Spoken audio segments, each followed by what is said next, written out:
Ayan, okay. So, Sir DJ, please, stop muna yung music. Alright, so go. Happy wedding to you. Happy wedding to you. Happy wedding, happy wedding, happy wedding to you. May the good Lord bless you. May the good Lord bless you.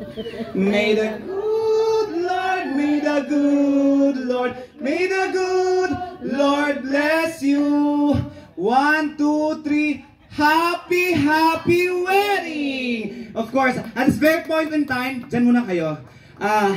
Tigi-isang word na blessing kay Mark at Christy. So, start natin kay Mother. Mother. Nawan ni Manang Liti. Potong Maraya. Lodi. Apa yung natin Maraya? Ayun, magmahalan daw kayo habang buhay. Kuya, next! Ay na, yan ito. Maghanap kayo, matago-tago kayo. Ayun, maghanap at matago-tago, which means manganak kayo ng 10 dosina at ibigay niyo sa akin yung 5. Niya ibagak ma. Happy wedding. Hello.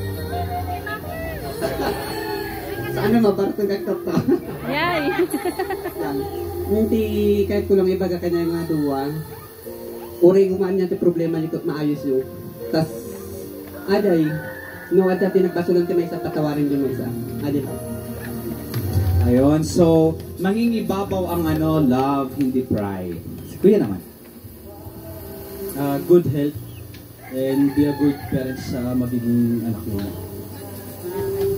Ayun, syempre, good health at magiging good parents sa mga anak nila. And above all, to cover it up, of course, syempre, kaya nga sila nag-asawa, di ba? To have, at para bumuo ng pamilya, magkaroon ng mga anak. So, syempre, lagaan, paaralin, according to John Madela said, syempre, ang pag-aaral, no? So, education is the most powerful weapon to serve the world.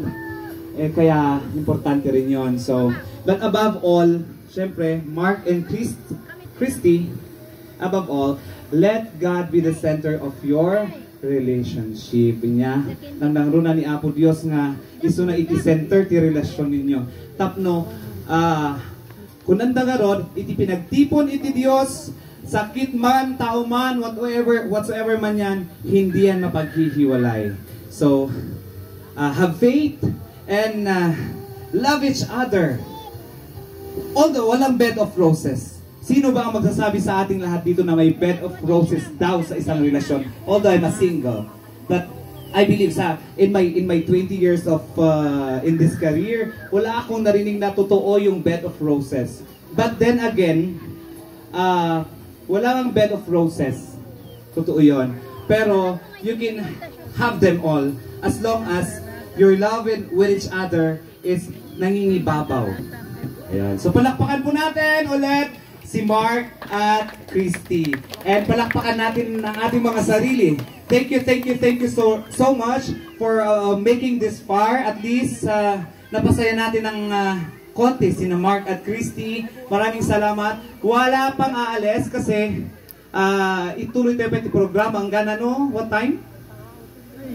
Till sawa, up to sawa. Hanggang malasing daw si Sir, no? Hanggang malasing si Sir. So, ituloy tayo yung programa.